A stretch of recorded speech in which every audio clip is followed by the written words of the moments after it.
తాకట్లో ఉన్న మీ బంగారాన్ని విడిపించి ఆ రోజు ఆన్లైన్ రేటుకి కొంటాం. Sharma gold company. నమస్కారం, వెల్కమ్ టు సుమన్ టీవీ. నేను గీతాంజలి. ప్రస్తుతం మనతో పాటు శ్రీచక్ర పీఠం వ్యవస్థాపకులు, ప్రముఖ జ్యోతిష్య పండితులు బ్రహ్మశ్రీ ప్రదీప్ జోషి గురువు గారు ఉన్నారు. వారితో మాట్లాడదాం. గురుగారు నమస్కారం అండి. కుంభమేళ ప్రారంభమైంది. ఆల్మోస్ట్ 10 రోజులు దాటిపోయింది. ఇప్పటికే 12 కోట్ల మంది దాకా వెళ్ళి పవిత్ర సంగమం దగ్గర స్నానాలు ఆచరించారు. అయితే ఇంకా కొంతమంది వెళదాం అనుకుంటున్నారు. ముఖ్యమైన రోజులు అంటూ ఇంకొన్ని ఉన్నాయని చెప్తున్నారండి. అవి ఏవి, ఎందుకు వెళ్ళాలి అని అడిగే వాళ్ళకి మీరు ఇచ్చే సమాధానం ఏంటి? శ్రీ గురుభ్యో నమః. శ్రీమాత్రే. కుంభమేళ. ఫస్ట్ ఈ కుంభమేళ అని ఎందుకు అన్నారు? దీన్ని ఏదో ఒకటి అనొచ్చు కదా. కుంభమేళ అని ఎందుకు అనాలి అంటే, కుంభ అంటే కుంభరాశి లోపలికి శని రావడము, వృషభ రాశి లోపలికి గురువు రావడం. అలాగే కుంభరాశి లోపలికి గురువు మరియు శని కలిసి వచ్చిన దీన్ని 12 సంవత్సరాలకు ఒకసారి, 30 సంవత్సరాలకు ఒకసారి ఇట్లా జరుగుతూ ఉంటాయి అన్నమాట.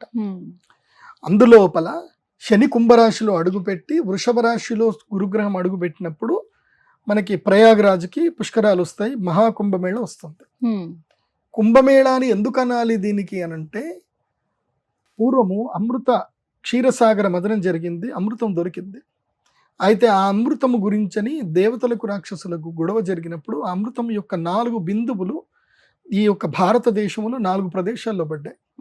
ఒకటి నాసిక్ త్రయంబకేశ్వర్, రెండవది ఉజ్జయిని మహాక్షేత్రం, మూడవది ప్రయాగరాజ్, నాలుగవది హరిద్వార్ ఋషికేశ్ ఆ ప్రదేశంలో పడింది. కాబట్టి ఈ 4 ప్రదేశం లోపల ప్రతి 3 సంవత్సరాలకు ఒకసారి కుంభమేళాలు జరుగుతూనే ఉంటాయి. ప్రతి 3 సంవత్సరాలకు. సో 12 ఎక్కడ చూసినా వాళ్ళకి 12 సంవత్సరాలకు ఒకసారి వస్తుంది. 3 వేస్తే 3 4 12.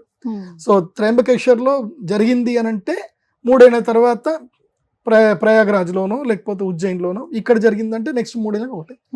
అదే నాసిక్ త్రయంబకేశ్వర్ వేసుకుంటే 12 సంవత్సరాలకు ఒకసారి మాత్రమే నాసిక్ త్రయంబకేశ్వర్లో వస్తుంది కుంభమేళ.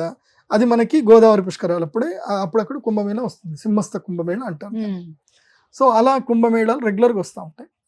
ఇప్పుడు ఉన్నటువంటి ఈ కుంభమేళ ఏందనంటే, ప్రయాగరాజ్లో వచ్చిన కుంభమేళాలు 144 సంవత్సరాలు అంటే ఈ 12 ప్యాటర్న్స్ 12x12 ప్యాటర్న్స్ జరిగాయి. కాబట్టి ఇది 144 సంవత్సరాలకు ఒకసారి వచ్చినటువంటి కుంభమేళ అంటారు. ఇది ఇక్కడ ప్రయాగరాజ్లోనే ఎందుకు స్నానం చేయాలి అంటే ఏంటంటే, గంగా, యమున, సరస్వతి ఈ 3 నదుల యొక్క సంగమ క్షేత్రము. ప్రయాగరాజ్ అని ఎందుకు అంటారు? వీటికి కూడా రాజ్ అని పేరు పెట్టాలి. వీళ్ళు రాజ్ ఎందుకోసం అన్నారు అంటే, ఈ 4 పుణ్యక్షేత్రములలో తీర్థము లోపల ఇది నంబర్ 1 టాప్ పుణ్యతీర్థము. కాబట్టి దాన్ని ప్రయాగరాజ్ అంటారు. ఆ ప్రయాగరాజ్లో గుప్తంగా సరస్వతి నది వస్తుంది. చాలా మంది గుప్త నది లేదు అన్నప్పుడు అమ్మవారు ప్రకటించింది కూడా సరస్వతి నది. అమ్మవారు జైసల్మేర్లో ఒకడు చిన్నగా బోర్ బావి దవ్వుదాం అని కొట్టేసరికి మొత్తం చెరువై వచ్చేసింది. లోపలికి వచ్చి సరస్వతి నది బయటకు వచ్చి పెద్ద చెరువు తయారైపోయింది, ఊరంతా మునిగిపోయింది. అది ఆల్రెడీ మనం చూసాం ఈ మధ్య. కాబట్టి సరస్వతి నది అమ్మవారు గుప్తంగా అక్కడికి వస్తుంది. అందుకే ఈ పుష్కరాలకు వెళ్ళి స్నానం చేయాలి. పుష్కర స్నానాలు 5 పుణ్య దినాలు ఉంటాయి ఈ పుష్కర స్నానం లోపల. ఏది కుంభ స్నానంలో మొట్టమొదటిది పౌర్ణమి, పుష్య పౌర్ణమి.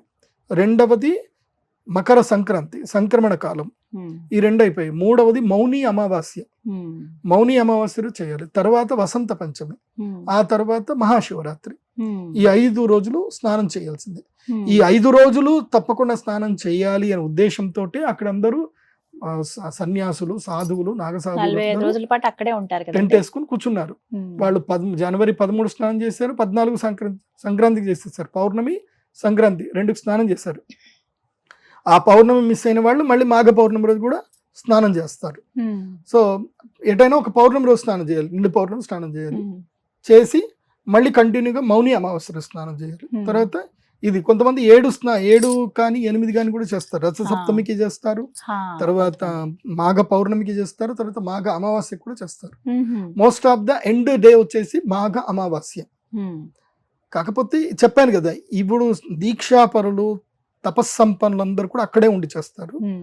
మనం సామాన్యులము, మనకు ఒక 5 రోజులు లేకపోతే ఆఫీసర్ ఫోన్ చేస్తాడు, ఉద్యోగంలో ఉన్నావా పోయావా అని అడుగుతాడు. సో అట్లాంటివి కాకుండా ఉండాలి అని అంటే 1 రోజు వెళ్ళి స్నానం చేసిరండి. నేనైతే అట్లా చెప్పను, మీరు మౌని అమావాస్య రోజే చెయ్యండి, చేస్తేనే పుణ్యం వస్తుందని మాత్రం నేను చెప్పను. ఎందుకోసమంటే యద్భావం తద్భవతి. మీరు అదే రోజు పోయి తొక్కిస్లాట్లో ఏమైనా జరిగింది అనుకోండి బాగుండదు. కానీ యోగి ఆదిత్యనాథ్ గారు చాలా అద్భుతంగా అక్కడ చేశారు.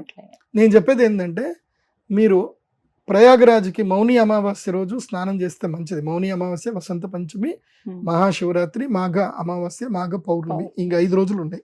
ఈ 5 రోజులు స్నానం చేయవచ్చు. అయితే గూగుల్ మ్యాప్లో వెతుక్కోండి, సంగమములోనే స్నానం చేయాలని రూల్ ఏం లేదు. సంగమము దాటిన తర్వాత ఇప్పుడు అక్కడ నుంచి గంగా, ఇక్కడ నుంచి యమున వస్తుంది, గుప్తంగా సరస్వతి వచ్చేస్తుంది. ఇంకా అక్కడ నుంచి మనకి ఇంక కింది దాకా దాదాపు 50 కిలోమీటర్ల లైన్ ఉంది. మీరు ఎక్కడ స్నానం చేసినా అదే పుణ్యం. ఈడే చేయాలని రూల్ ఏం లేదు. చాలా మంది అక్కడి నుంచి సంగమానికి బోట్లో అలా తీసుకువెళ్తున్నారు, అక్కడ చేస్తున్నారు. ఎక్కడైనా మధ్యలో చేయండి, మీ ఇష్టం. కానీ డబ్బులకు కకృతి పడకండి, ఇవ్వండి వాళ్ళకి, గంగపుత్రులకు డబ్బులు ఇవ్వండి, పోండి మధ్యలో పోయి మంచిగా స్నానం చేసిరండి, ఏముంది, అవకాశం ఉంది హ్యాపీగా స్నానం చేయండి. లేదంటే ఇంకో 50 అంటే క్రౌడ్ లేని కొంచెం దూరం వెళ్ళండి, ఇంకో 50 కిలోమీటర్ల దూరం లేండి, 30 కిలోమీటర్ల దూరం వెళ్తే క్రౌడ్ లేని ప్రదేశాలు ఉంటాయి, అక్కడ కూడా స్నానం చేయండి, మిమ్మల్ని ఎవరు వద్దంటారు. సో ప్రశాంతంగా వెళ్ళి స్నానం చేసి తర్పణాలు వదిలి ధ్యానం చేసుకొని అక్కడ ఉండేటువంటి వాళ్లకు అన్నదానం చేసి తర్వాత దేవాలయాలన్నీ దర్శనం చేసుకొని, మా బాలరాముడిని కూడా చక్కగా దర్శనం చేసుకొని, మేడం గారు వెళ్ళారు, ఎంతో కష్టపడి లైవ్ చేశారు బాలరాముడి దగ్గరికి వెళ్ళి. అసలు నిజంగా ఎంత ధన్యం, మీరు ధన్యజీవులే. నాకు ఇప్పటిదాకా అదృష్టం దొరికిన బాలరాముడి దగ్గర. సో బాలరాముడిని వెళ్ళండి, దర్శనం చేసుకోండి. కాశీ వెళ్ళండి, విశ్వనాథుడిని దర్శనం చేసుకోండి, కాలభైరవుని దర్శనం చేసుకోండి. తర్వాత మణికర్ణిక ఘాట్ వెళ్ళండి, అక్కడ స్నానం కొంత సమయం పెట్టుకుంటే చక్కగా ఇవన్నీ అన్ని చేసుకొని రండి, ఏం పర్వాలేదు. హాయిగా అన్ని వేసేసుకొని చక్కగా ఇక్కడికి వచ్చి కాశీ నుంచి అంత అయిపోయిన తర్వాత డైరెక్ట్ ఇంటికి రండి. కాశీలో స్నానం అంతా చేశాక వేరే వాళ్ళ ఇంటికి వెళ్ళకూడదు. పుణ్యక్షేత్ర తీర్థాలు అయిపోయిన తర్వాత మీ ఇంటికే వెళ్ళాలి.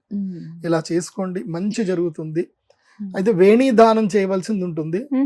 ఇప్పుడు ఈ ప్రయాగరాజ్ పుష్కరాలకు వెళ్తే వేణి దానం, ఆడవాళ్ళు జుట్టు కత్తిరించవలసిన ప్రదేశం ఒక్కటే ఉంటుంది, అది కేవలం ప్రయాగరాజ్ మాత్రమే. సో వాళ్ళ భర్త తోటి జుట్టు కత్తిరింపజేసుకోవాలి. అంటే ఎలా 3 కత్తిర్లు అలా ఇవ్వాలంటే ఏమో వాళ్ళ ఇష్టం, ఇక్కడ దాకా ఇస్తే ఇక్కడ దాకా ఇవ్వచ్చు, ఇంత ఇస్తా అంటే ఇంత ఇవ్వచ్చు, ఎవరి ఇష్టం వాళ్ళది. సో వేణి దానం అయితే చెయ్యాలి, కాకపోతే ఒకటేసారి చేయాలి, జీవితకాలం ఒకటేసారి చేయాలి. కానీ వేణి దానం ఎప్పుడు చేయాలి అని అంటే, నాకు తెలిసిన నియమం ఏంటంటే మెనోపాజ్ అయిన తర్వాత వేణి దానం చేయాలి అనేది నాకు తెలుసు. So until that you should not. Menopause అయిన తర్వాత వేణి దానం చేయాలి, తర్వాత గృహస్థాశ్రమం నుంచి వానప్రస్థాశ్రమంలోకి వెళ్ళాలి. ఇంకా అప్పుడు ఇంకా బాడీలీ డిజైర్స్ ఉండవు కాబట్టి వానప్రస్థంలో వెళ్ళిపోయి యోగ సాధన చేస్తూ ఈ శరీరాన్ని ఇంకా భగవంతుడికి నివేదన చేసే ప్రయత్నం చేయడం వేణి దానం అంటే అదే. వేణి అంటే కోరికలు. ఆడవాళ్ళకి అందమే కదా కోరికలు, ఎంత అందంగా ఉంటే అంత వాళ్ళకి వ్యామోహం ఎక్కువ ఉంటుంది. ఒక్కసారి వెంట్రుకలు కట్ అయినాయంటే ఇంకా అయిపోయి, కోరికలు లేవు, ఏం లేవు. సో మెల్లిమెల్లిగా దేహకాంక్ష తగ్గాలి, అందుకే వేణి దానం అంట, అందుకు వేరే ఏం లేదు. అక్కడికి వెళ్ళి స్నానం ఆచరించడం ఒకటేనా అంటే ఇంకా ముఖ్యమైనది స్నానం చేయాలి, పిండ ప్రదానం చేయాలి, తర్పణాలు వదలాలి.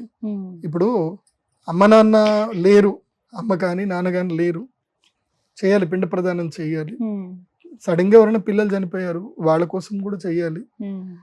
కొంతమంది ఉంటారు వాళ్ళకి ఫ్రెండ్స్ అంటే చాలా ఇష్టము, వాళ్ళు సడన్ గా చనిపోయి ఉంటారు, వాళ్ళు అనాథలు ఉన్నారు, వాళ్ళ కోసం పెడతా అన్న కూడా అక్కడ వేరే వాళ్ళతోటి పెట్టించవచ్చు, వాళ్ళ పేరు చెప్పి. సో వాళ్ళ పేరు చెప్పి అన్నదానాలు చేయొచ్చు. ముఖ్యంగా పుష్కరాలు తీర్థాల్లో చేయాల్సింది ఏంటంటే పిండ ప్రదానాలే, అది తప్పకుండా చేయాలి. అది మునక వేసేటప్పుడు ఖచ్చితంగా ఈ మంత్రం గాని ఈ శ్లోకం గాని పఠించాలంటే గంగా గంగా గంగా గంగమ్మ పేరు తెలుసుకుంటే చాలు, సింపుల్ మెథడ్. దానికి శ్లోకాలు ఉంటాయిలేండి.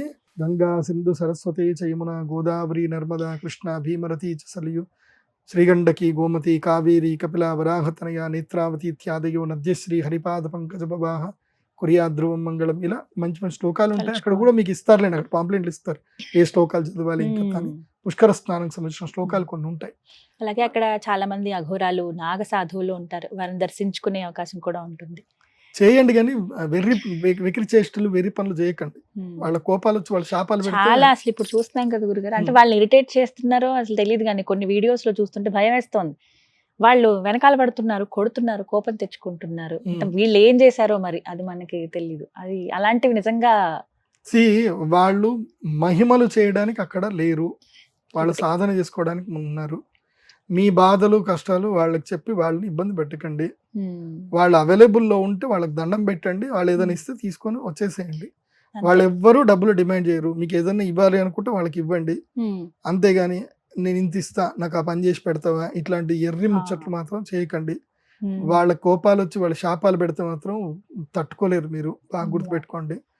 నిజమైన నాగ సాధువులు చాలా అద్భుతమైనటువంటి వాళ్ళు, అక్కడికి సూక్ష్మ రూపంలో వస్తారు, తపస్సు చేసుకుంటారు, వెళ్ళిపోతారు. అది బాగా గుర్తుపెట్టుకోండి. ఉన్నారు మంచి మంచి వాళ్ళు ఉన్నారు, కొంతమంది ఆ రూపంలో వచ్చి వ్యాపారాలు చేసుకునే వాళ్ళు ఉన్నారు. కానీ అందరినీ మనం ఒక తాటికి వెళ్ళలేము. సో మన కర్మ ఎవరి దగ్గరికి వెళ్ళాలంటే వాడి దగ్గరికి వెళ్తాం. ఇప్పుడు మా గురూజీ ఉన్నారు, అఘోరి గురూజీ, ఏక్ నిరంజన్, ఆయన చాలా సింపుల్గా ఉంటారు, బాగుంటారు ఆయన. నా గురూజీ అయితే అసలు ఎవరికి దర్శనం ఇవ్వరు, ఎవరిని కలవరు ఆయన. ఆయన అసలు ఎవరిని దగ్గరకు కూడా రానివ్వరు. అసలు ఆయనకి శిష్య బృందము అవేమి ఉండదు, ఆయన ఒంటరిగా తిరుగుతాడు. ఆయన ఇప్పుడు ఇక్కడ కనిపించాడంటే కొన్ని రోజులకు అక్కడ కనిపిస్తాడు, ఎట్లా వస్తాడు ఎటు పోతాడో తెలియదు. ఆయన కారు ఉండదు, ఏముండదు, నడక మార్గం అంత దూరం ఎట్లా వస్తారో తెలియదు. అట్లా మా గురూజీ మాత్రం ఉంటారు. ఆయన ఇప్పటికీ యమునోత్రిలో ఉంటారు. ఆయన నేను ఎప్పుడైనా వెళితే ఆయన దర్శనం ఇవ్వాలి అనుకుంటే ఆయన కనిపిస్తాడు, నేను కలవాలి అనుకుంటే ఆయన కనపడ్డు, ఆయనకి ఇవ్వాలి అనుకుంటే ఆయన కనిపిస్తాడు. సందేశం వచ్చేస్తుంది, మెసేజ్ వస్తుంది, రా అని చెప్తాడు అంతే. స్వప్నంలోనే దర్శనం అవుతుంది, రా అంటాడు, అనగానే మేము వెళ్ళిపోయి కనిపిస్తాం అంతే. నో ఫోన్లు, నథింగ్. ఆయనకు ఫోన్ దగ్గర, ఆయన దగ్గర ఫోన్ కూడా ఉండదు. నేను పలానా టైంకి ఆయన ఇక్కడ రా అని అంటాడు, అది ఆటోమేటిక్ ఏదో కనెక్షన్ అయిపోతుంది, నేను కలిసిపోతా అంతే. హరిద్వార్ రమ్మంటారు, రా అని హరిద్వార్కి రమ్మని అంటారు, వెళ్తాను, ఆయన అక్కడ కూర్చుంటాడు, నువ్వు ఇక్కడికి రావాలని నేను అనుకున్నా, వచ్చినావు, చెప్పు ఎట్లున్నావు అని అడుగుతారు అంతే. అట్లా ఆయన చాలా శక్తివంతుడు.